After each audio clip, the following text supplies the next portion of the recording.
4 و 5 پیک، کینگ و 9 پیک. این اوپن ریز داره. ببینید ترجمه یه عبارت میشه این که بازیکن ترسو، بازیکنی که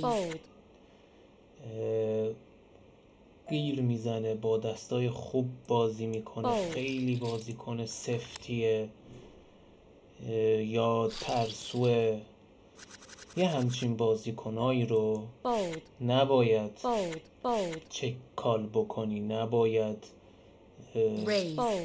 خیلی بهش اجازه بدی که عکس العمل دوم رو هم داشته باشه. یعنی چی؟ یعنی شما بهترین کاری که در مواجهه با این بازیکن ها باید انجام بدید تریبت فوربته که تو دراز مدت ولیو مثبتی رو برای بازیکنی که مثبت منفی شد تو 1 ماه مثلا میزنه تو ماشین حساب ببینه چنده با خودش.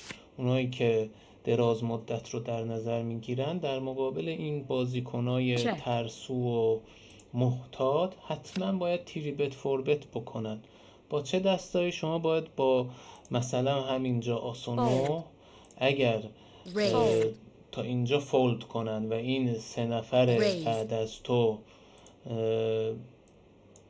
بمونن، اونجا تو باید تریبت فوربت بزنی.